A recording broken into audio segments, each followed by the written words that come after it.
हाँ देखो स्टूडेंट, देखिए आगे। अब हम बात करते हैं सम सिलेक्टेड एग्जाम्पल की बात करते हैं, ठीक है। कुछ एग्जाम्पल, उसमें सबसे पहला है टूरिज्म, ठीक है। अब आप समझो टूरिज्म क्या होता है, आपको पता है? ओके, चलो देखिए। आप देखिए, दो वर्ड लिख रहा हूँ मैं आपको, टूरिज्म। आप देखिए दो वर्ड समझो क्या है।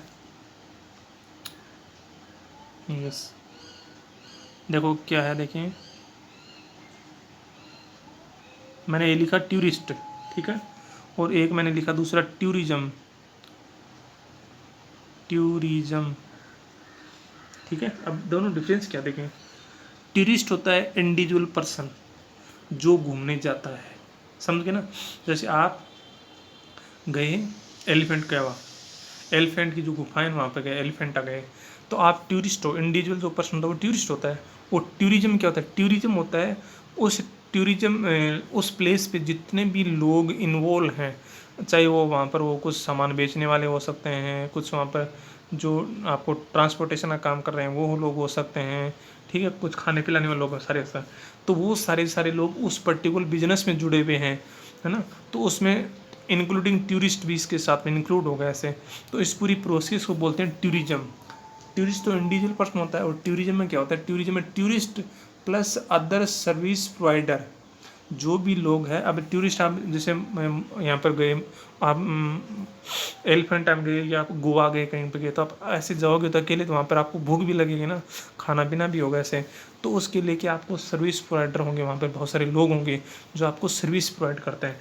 तो टूरिस्ट प्लस सर्विस प्रोवाइडर जितने डिफरेंट टाइप के, चाहे ऑटो वाला है, चाहे कुल्फ़ी वाला, जो भी हैं सारे सारे, सबको मिक्स करके हम क्या बोलते हैं? टूरिज्म बोलते हैं, समझ गए। तो अब हम जो बात करते हैं टूरिज्म सेक्टर की बात करते हैं।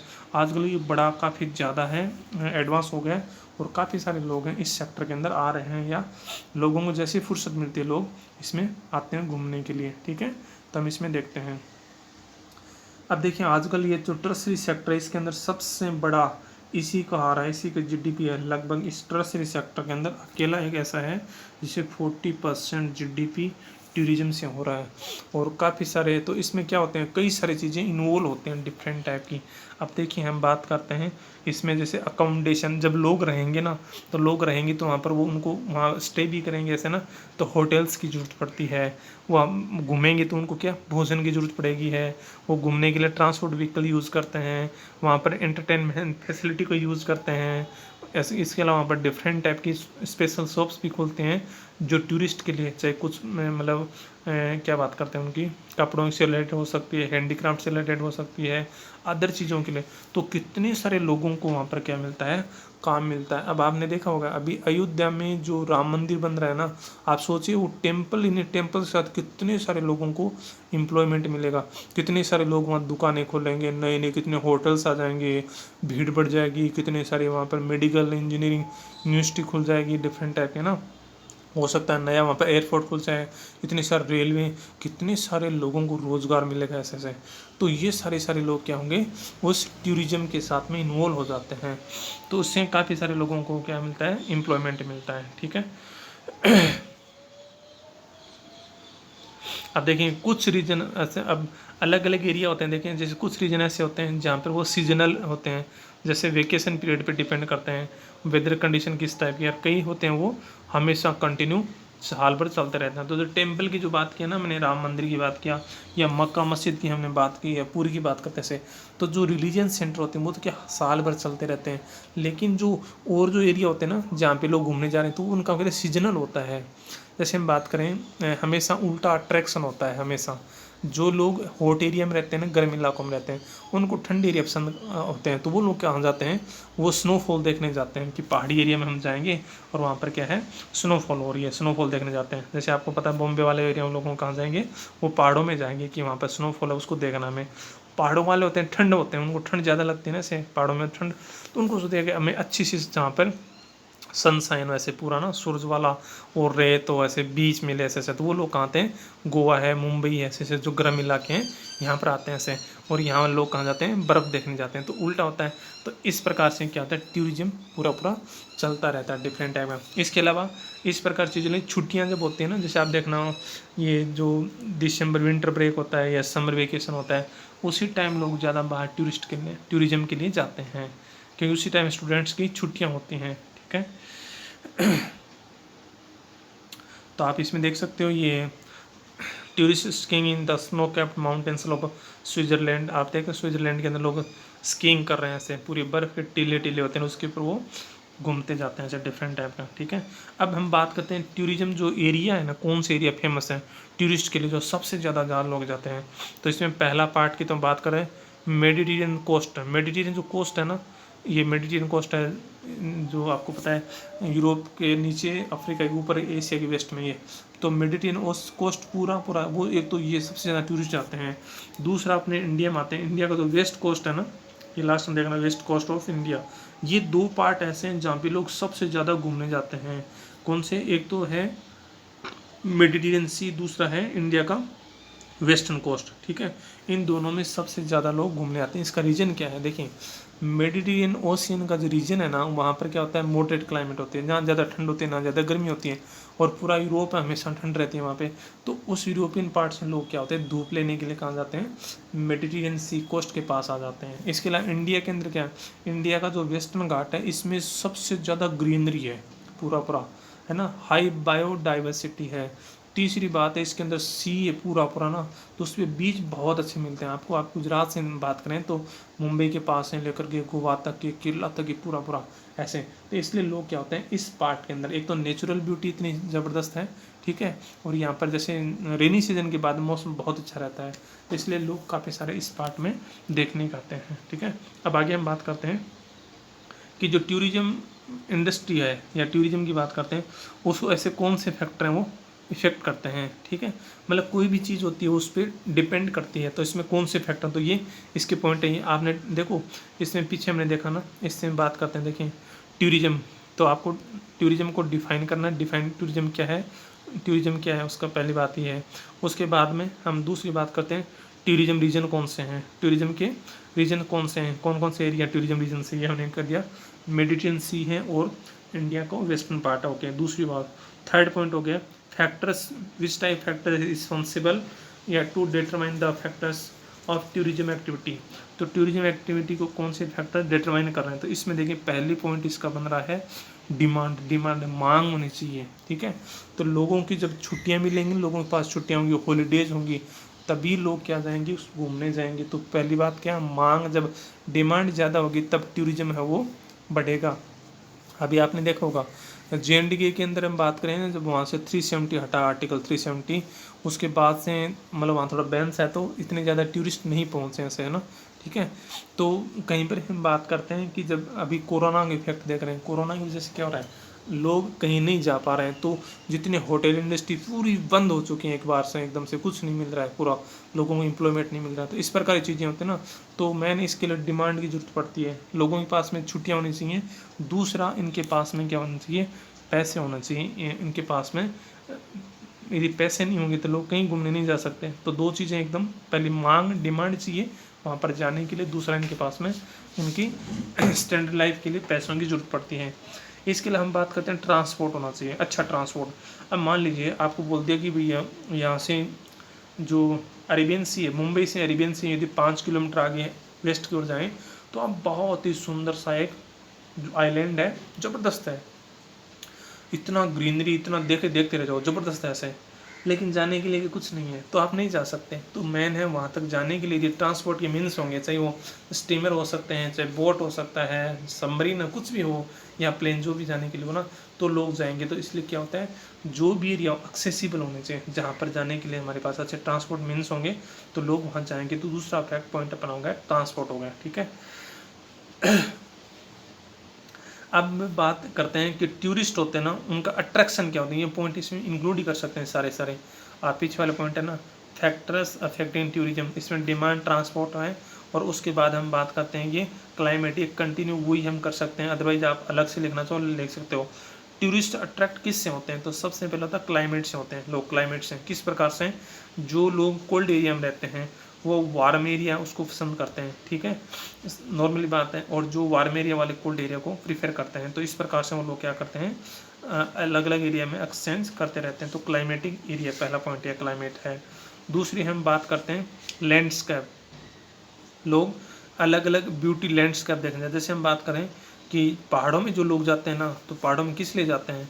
पहाड़ों में लोग जाते हैं स्पेशली वहाँ पे बड़े बड़े ऊंचे ऊंचे पहाड़ देखने, ग्लेशियर देखने, डीप वैलीज को देखने, या लैंडस्केप लेक्स की बात करते हैं, या सी कोस्ट की बात करते हैं, ये डिफरेंट टाइप का।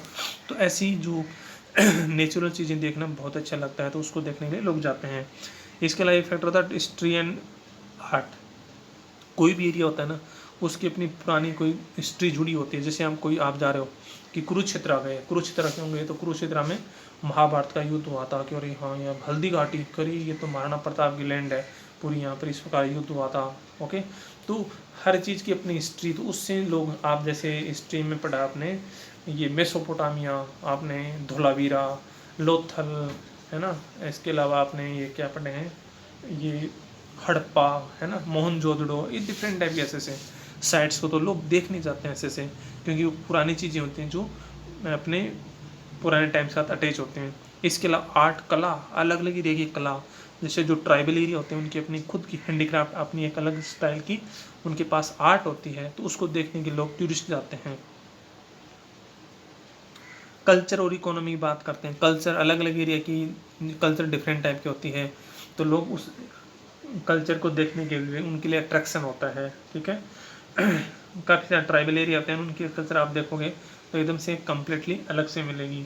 इकोनॉमी, कई एरिया होते हैं काफ़ी डेवलप्ड होते हैं, जैसे फॉरेन का कोई डेलीगेशन, कोई दूसरे देश का यदि रिप्रेजेंटेटिव इंडिया में आता है, तो एक बार इंडिया की जो सिलिकॉन वैली है, बेंगलुरु, वहाँ जरूर जाते हैं, वहाँ देखने की वहाँ किस प्रकार के MNCs के हेडक्वार्टर हैं, किस प्रकार से डेवलप्ड सिटी है।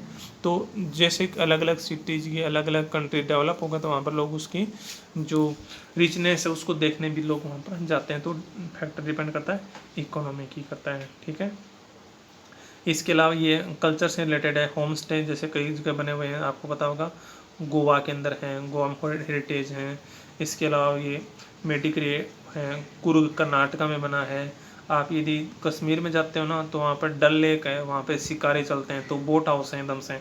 आप केरला में जाते हो तो वहाँ पर भी इस प्रकार के बोट हाउस मिलते हैं, उसके अंदर आप नाइट स्टे कर सकते हो। तो इस प्रकार की कल्चर इकोनॉमी को देखने लोग जाते हैं। तो ये सारे जो चीज़ें हैं वो किस पे काम करते हैं, ये फैक्टर हैं जो डिटरमाइन करते हैं टूरिज्म इंडस्ट्री को। ठीक है, तो यहाँ पर ये मेडिकल सॉरी टूरिज्म है, कंप्लीट हो गया यहाँ पॉइंट। यहाँ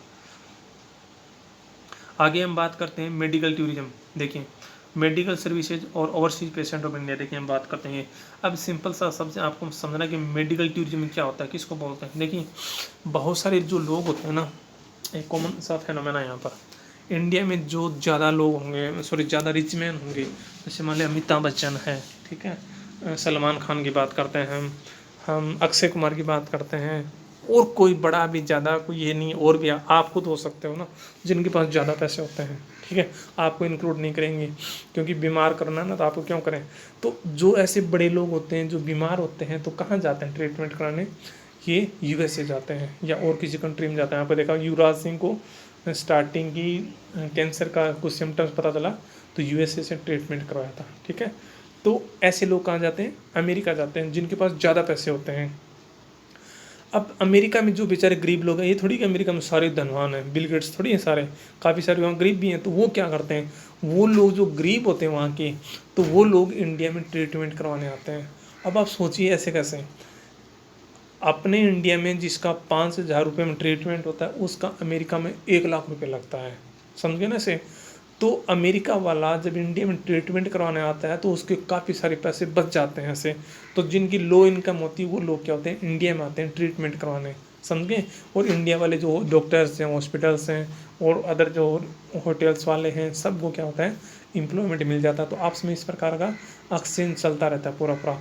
तो अब हम जो मेन मुद्दे की बात कर रहे हैं कि मेडिकल टूरिज्म क्या है, इसकी बात हो रही है। ठीक है, हमारा जो पॉइंट है वो क्या, मेडिकल टूरिज्म है। सिंपल सी बात यह है कि कोई भी फॉरेनर यदि इंडिया में ट्रीटमेंट करवाने आ रहा है, कोई भी फॉरेन दूसरे कंट्री का, तो उसको हम मेडिकल टूरिस्ट बोलते हैं। सिंपल सी बात है, जब दूसरे देश का कोई इंडिया में आ जाता है, ट्रीटमेंट करवाने आ रहा है, तो उसको मेडिकल टूरिस्ट बोलते हैं। वो मेडिकल के लिए नहीं, ऐसे ही घूमने आ रहा है, तब तो क्या, वो तो टूरिस्ट हो गया। लेकिन जब बीमार होकर आ रहा है, ट्रीटमेंट करवाने आ रहा है, तो उसको बोलते हैं मेडिकल टूरिस्ट। तो इस प्रकार के कई सारे जो कंट्री हैं, जो आजकल यहाँ पर साउथ ईस्ट एशिया के अंदर काफ़ी सक्सेसफुल हो चुके हैं, जो काफ़ी फेमस हैं। अंडरलाइन करना बुक के अंदर, आप देखिए ये स्पेशली हम बात करें इंडिया, थाईलैंड, सिंगापुर, मलेशिया, ये ऐसे कंट्री हैं जो मेडिकल टूरिज्म के लिए आजकल के काफ़ी सारे फेमस कंट्री बन गए हैं। इंडिया, थाईलैंड, सिंगापुर और मलेशिया, समझ गए। और यहाँ पर जो डिफरेंट टाइप की मेडिकल सर्विसेज हैं, हम बात करें, इसके अलावा अपने पास में जो और भी डिफरेंट टाइप के चलते हैं, जैसे इंडिया, स्विट्ज़रलैंड, ऑस्ट्रेलिया, यहाँ पर भी अच्छी सर्विसेज, मेडिकल सर्विस मिलते हैं। यहाँ पर डिफरेंट टाइप की, चाहे interpreting magnetic resonance images, MRI है, अल्ट्रासाउंड टेस्ट है, ये सारे काफ़ी कम पैसों में अच्छी क्वालिटी में हो जाते हैं। आपको पता है पूरे वर्ल्ड के अंदर सबसे ज़्यादा मेडिसिन तैयार करने वाला जो कंट्री है, एक्सपोर्ट करने वाला कंट्री, वो कौन सा है? इंडिया है। और डॉक्टर भी सबसे ज़्यादा कहाँ तैयार होते हैं? हर साल इंडिया में होते हैं, समझ गए ना। तो ये चीज़ें हैं, तो मेडिकल के लिए काफ़ी ब्राइट फ्यूचर है यहाँ पर। अब देखिए इसके डेफिनेशन देखिए आप, medical tourism, when medical treatment is combined with international tourism activity it lends itself to what is commonly also known medical tourism बोलते हैं इसको। जब हम टूरिस्ट को मेडिकल के साथ अटैच कर देते हैं, इंटरनेशनल टूरिस्ट के साथ में अटैच कर देते हैं, तो उसको हम क्या बोलते हैं? मेडिकल टूरिज्म बोलते हैं। सिंपल सी बात है, सिंपल सी यदि और आपस से फॉरेन का कोई फॉरेन इंडिया में ट्रीटमेंट करवाने आ रहा है तो उसको क्या बोलते हैं? मेडिकल टूरिस्ट बोलते हैं। सिंपल सी बात है, ठीक है।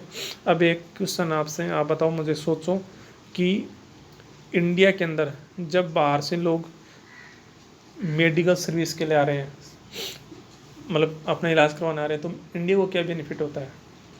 इंडिया की GDP में कोई ग्रोथ होती है क्या? आप सही सोच रहे, GDP ग्रोथ होती है। किस प्रकार से?